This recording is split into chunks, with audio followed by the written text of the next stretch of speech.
Our thinking about strategy and conflict changed dramatically with the coming of the era of Napoleon in the late 18th century. Now, the American and French revolutions of that century dramatically altered the international political and social landscapes. These revolutions gave birth to new forms of government rooted in the values of the Anglo-Scottish Enlightenment and in the Continental Enlightenment of the previous 100 years. The Enlightenment mobilized the power of reason to reform society and advance knowledge across numerous fields: science, politics, medicine, education, and war. It was inevitable that Enlightenment emphasis on reason and exploration of fundamentals of social life would prompt new thinking about war. Intelligent men began to question the way we think. They questioned the way we compete, and they questioned the way we think about competing. Now, the 18th century works of the great French general Maurice de Saxe and of Frederick the Great began to line the outlines of battle principles that would lay the groundwork for Napoleon Bonaparte. Maurice de Saxe, in a work published posthumously in 1757 called Reveries on the Art of War, revived and extended the Roman insights transmitted by Vegetius. Frederick the Great's most important achievement came in the ability to drill large numbers of troops so effectively that they could, for example, fire their weapons twice as fast as the enemy. Now, it is with Napoleon, one of the greatest European soldiers ever to stride the stage of history, that we mark the dawn of the modern era of strategic thinking.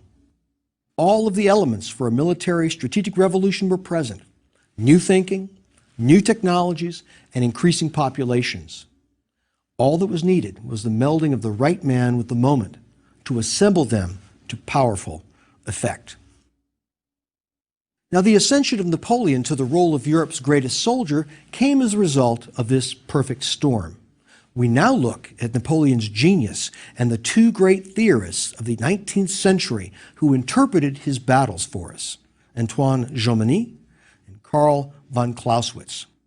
Now, we study Napoleon to discover lessons, deep lessons, in how strategy has developed from its ancient forms, how it's progressed and come to terms with an environment that changes constantly, and how it can confer competitive advantage in the goals we pursue. Napoleon himself urged careful study of the greatest generals in his famous maxim number 78. Read and reread the campaigns of Alexander the Great, Hannibal, Caesar, Gustavus Adolphus, Turenne, Prince Eugene, and of Frederick the Great. Model yourself after them. That is the only means of becoming a great captain and of acquiring the secrets of the art of war. Your genius, enlightened by this study, you will then reject every maxim contradictory to those of these great men. Now, the Napoleonic era stretched roughly from 1799 to 1815, and this was a 16-year period that saw the military and political rise of Napoleon Bonaparte. His rise paralleled the fall of the French monarchy and success of the French Revolution in 1789. Napoleon named himself emperor in 1804, and he became for a time the master of all of continental Europe, and he sought to spread the ideals of the French Revolution: liberté, égalité, fraternité. Now, Napoleon reformed the French legal system, and he introduced the Napoleonic Code, the influence of which can still be seen and felt in the modern civil law constructs of 21st century Europe. His greatest fame, however, stems from his many military victories over a series of European coalitions. Napoleon exemplifies strategic thinking in that he demonstrates the power of ideas over material resources. He often fought and won against numerically superior forces, which leaves us with the question: how did he do it? Thorough preparation and development of superior capabilities, superior strategy based on superior capabilities, and crisp execution of the proper tactics to fulfill that strategy. The contribution of Napoleon to strategic thinking is manifold. Throughout his career, the great general would record his insights, and they're distilled in a famous volume called The Military Maxims of Napoleon. They're useful and they are pithy, and I think they'll delight you as much as they delight me. His own maxims serve even today as a practical guide of how a great strategic mind approaches tactical problems and weaves their solution into a coherent whole. You solve these tactical problems not singly, but in a comprehensive, linked fashion that is designed to achieve greater aims. Now, Napoleon's thinking was so clear, so purely focused on the battlefield, that his axioms speak with immediacy, like thunderbolts from the past. An army which cannot be reinforced is already defeated. The moment of greatest peril is the moment of victory. An army ought to be ready every moment to offer all the resistance of which it is capable. There is only one favorable moment in war. Talent consists in knowing how to seize it. And a commander-in-chief ought to ask himself several times a day, if the enemy should appear on my front, on my right, on my left, what would I do? And if the question finds him uncertain, he is not well placed, he is not as he should be, and he should remedy it. Now, Napoleon recognized that some people view strategy as a checklist of techniques. The unspoken assumption here is, if you learn the techniques, well, then you too can be a great general. Now, this is possibly the greatest danger for us as strategic thinkers today. To think of strategy in this one-dimensional manner, to think of strategy as static or as a formula. On this point, Napoleon said, "Unhappy the general who comes on the field of battle with a system." Napoleon himself understood well this paradox. The best plan, the best strategy, can be overturned by its very implementation. Napoleon said this, "In war, theory is all right so far as general principles are concerned, but in reducing general principles to practice, there will always be danger." Certainly, you have to understand the fundamental principles of conflict. This is essential to any strategic thinker. But we cannot stop there. It is in the execution of our strategy that we discover our mettle, not to blindly follow our own plan, but to adjust what we do to what our competitor does in a constant process. Napoleon exalted flexibility and the skill of response to an opponent's actions. Now, Napoleon offered us two great strategies that he employed throughout the Napoleonic Wars of the early 19th century. These strategies were certainly available to others, had they but employed them in the same way as Napoleon, with the same preparation and the same vigor. For it was what Napoleon did at the front end and at the back end of the battle that made his strategy work. Napoleon first developed the capabilities necessary to execute them. Second, he executed his strategy with attention to detail and follow through. He constantly adapted his maneuvers to the changing conditions of the battlefield. Now let's look at Napoleon's two broad strategic maneuvers: the strategy of the central position and the strategy of indirect approach. Now, time again, Napoleon employed these maneuvers at the appropriate place and time to achieve victory. The strategy he chose depended on several factors, including the terrain, the weather, the numbers of troops involved, and overall capabilities as he judged them. Now, when Napoleon fought outnumbered, he would use the central position strategy, maneuvering his army to a position between the coalition armies facing him. He would drive a wedge between them. Because of command and control difficulties of the time, the two opposing armies could not coordinate their actions, and Napoleon would seek battle with one while leaving a masking force to hold the second army in place. He would destroy the first in detail, and then he would turn on the other. Now, this maneuver was the expression of Napoleon's almost maniacal devotion to the principle of concentration in time and in space. Concentration means that when you attack, you mount a preponderance of force at the point of attack, even if overall you're outnumbered. Napoleon put it this way: the secret of great battles means knowing how to deploy and concentrate at the right time. The art of war means being able, even with an inferior army, to have stronger forces than the enemy at the point of attack or at the point which is attacked. Now, with this strategy of the central position, Napoleon could achieve the highest concentration of men in the primary battle while limiting the enemy's ability to concentrate his forces. This maneuver served him well for years, and he used it in his last battle. This was Napoleon's battle plan at the 1815 Battle of Waterloo, which is located in Belgium. Napoleon began to drive a wedge between the two Allied armies on June 16th, and he recorded several small victories against the Prussians the next 2 days. And then he turned to face the British. He sent a masking force out to block the Prussians from regrouping or reinforcing. But this force, this masking force under Marshal Grouchy, failed to find the Prussians. The Prussians, under Marshal Blucher, slipped through the screen, and they fell upon the French flank at the crucial point of the battle after Napoleon had already committed his reserve. This was Napoleon's final and greatest defeat, an ignominious rout. It was not the preparation that failed. It was not the strategy that was flawed.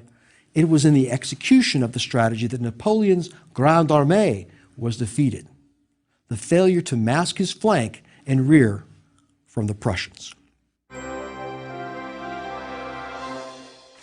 What of the other strategy? That of the indirect approach.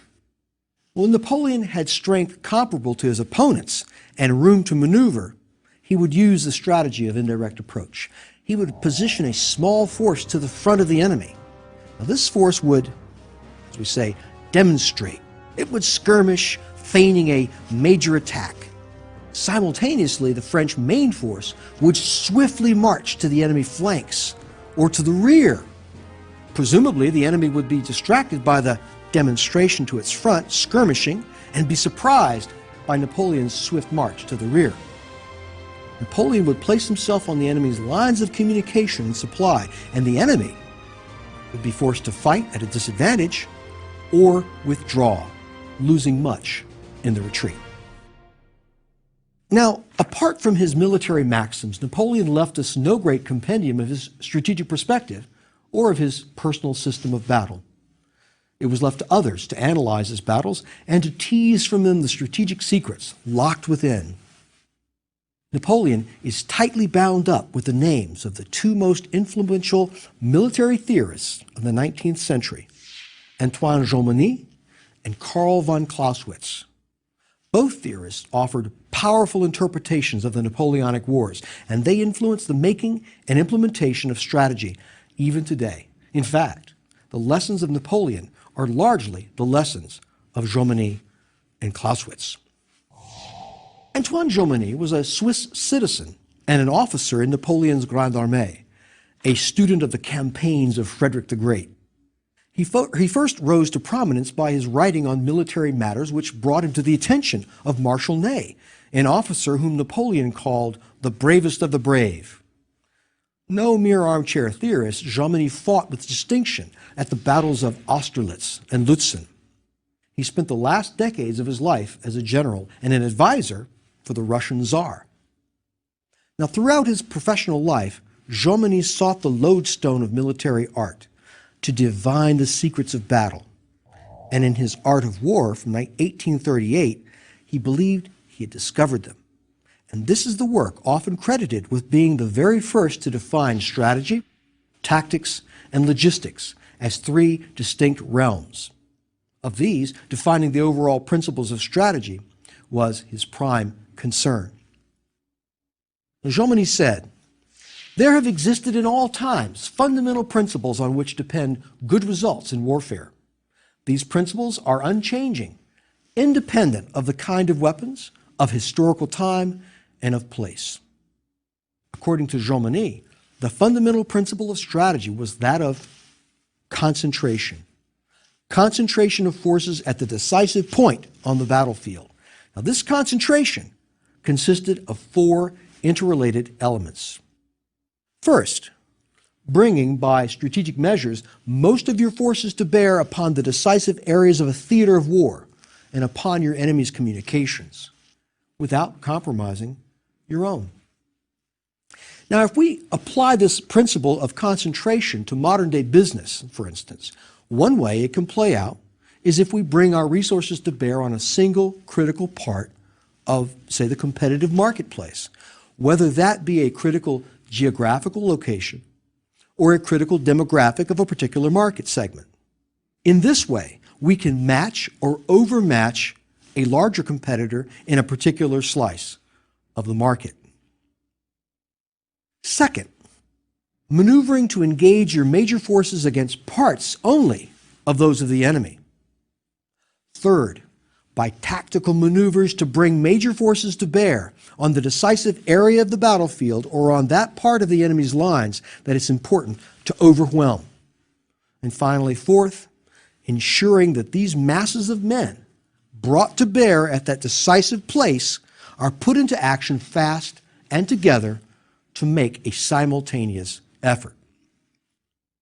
Now, this means that it isn't enough to concentrate your resources at a critical place and time. Your organizational control must be such that you can deploy those resources to achieve your goal, whether that goal is to destroy an enemy army or to surprise a competitor with a market launch that floods a particular market segment with a new product.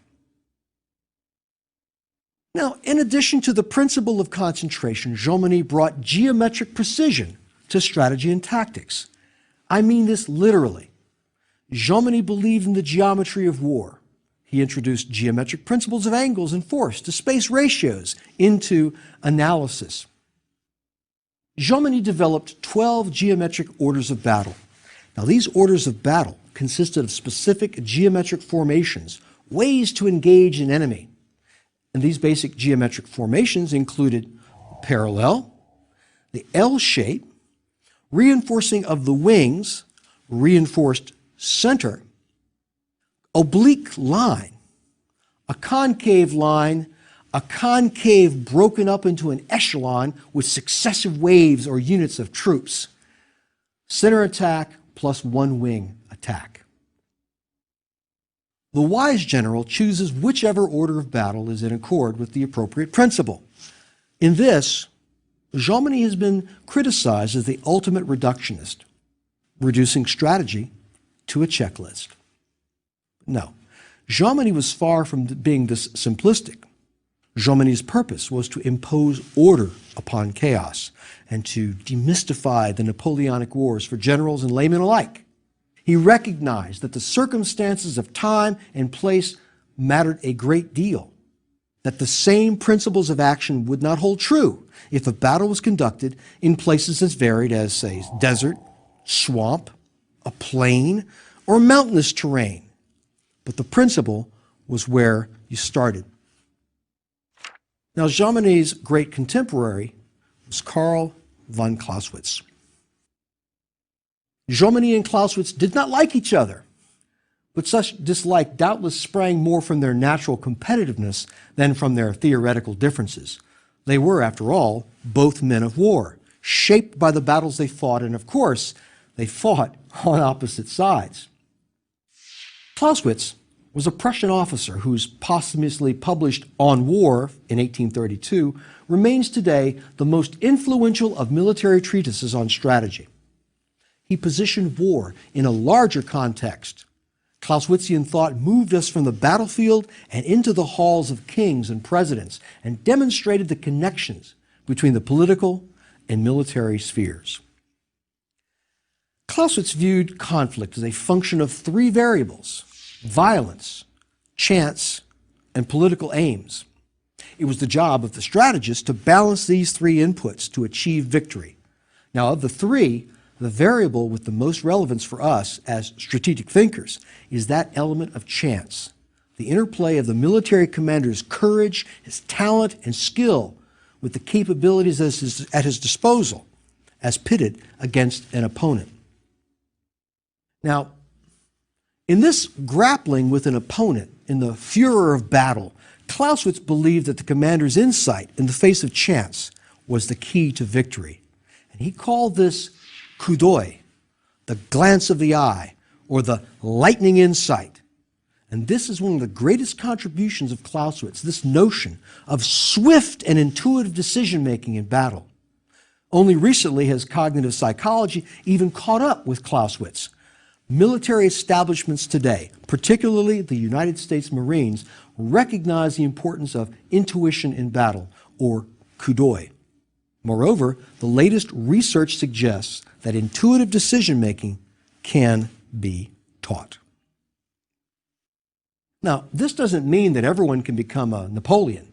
It does mean that our own decision-making can be sharpened if we learn to listen to that amalgam of experience and expertise that percolates in our consciousness just below the surface. Napoleon himself believed in the efficacy of intuitive decision-making. Napoleon was partial to the notion that the general's piercing insight in the heat of battle would yield victory. Napoleon said this: "The issue of a battle is the result of an instant of a thought. There is the advance with its various combinations. The battle is joined. The struggle goes on a certain time. The decisive moment presents itself. A spark of genius discloses it, and the smallest body of reserves accomplish victory." This insight doesn't come from mere God-given ability. It is not a quality that stands apart from the principles of conflict. Instead, it arises from the thinker's learning and experience and immersion in those principles. It comes from a deep understanding of the strategist's craft and of figuring out what to do when the principles don't apply. Now, the impact of Jomini was seen in the latter 19th century, while Clausewitz achieved greater prominence in the 20th century. Part of Jomini's initial impact may have been a result of his long life, his many writings, and his relentless self-promotion. He survived Clausewitz by almost 40 years, and he died only in 1869.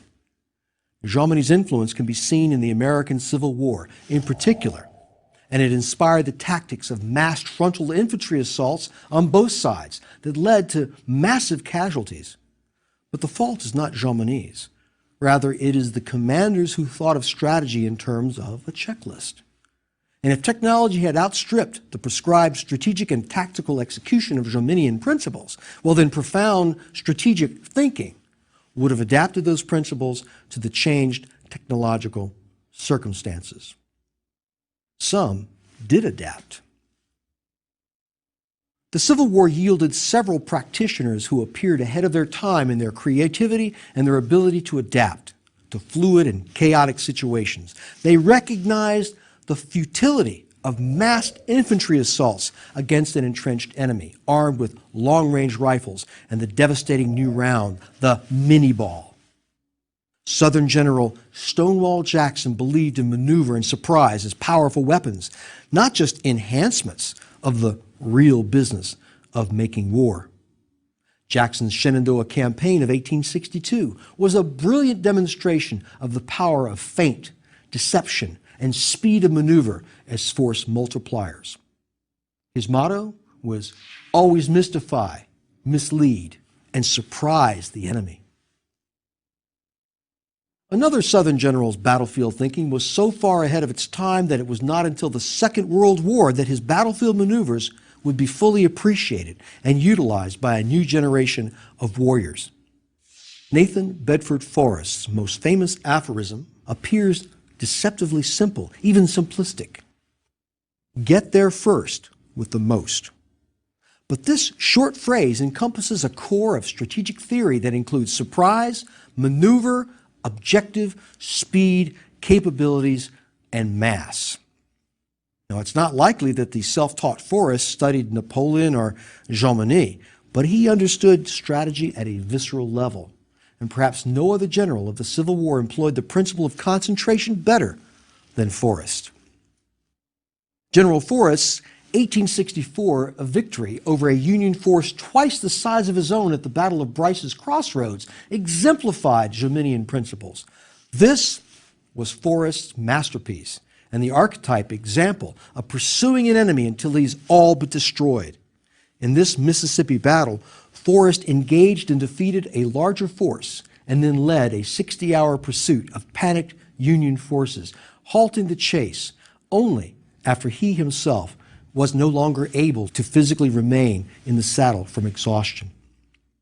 It was this element of strategy more than any other that turned the Civil War into a protracted conflict. That bloodiest of all American conflicts was fought from 1861 to 1865, 4 years. Given the overwhelming preponderance of Northern objective advantages, the war should have lasted no longer than 2 years. Strategic thinking and leadership was the difference. Now, much later, in the Second World War, General Heinz Guderian led Hitler's panzers across Belgium and France in 1940, following the same principle as Forrest, applying overwhelming force at a single point and then pursuing an enemy relentlessly. World War I was the most horrific cauldron of war and death the world had known up to that point. And for 4 years, hundreds of thousands of soldiers hurled themselves over open ground against machine guns and resulted in a bloodletting and human slaughter on a titanic scale. Strategy is partly to blame. The strategic culture of militaries of the time advocated the offensive à outrance, or to the bitter end. Now, they were attempting in World War I to concentrate their forces as was prescribed by Jean Monnet, but they had failed to recognize that technology had shifted the advantage to the defense. World War I saw a collision of obsolete strategy, horse cavalry charges that had worked in 1870, for instance, with the new weapons of war like the machine gun.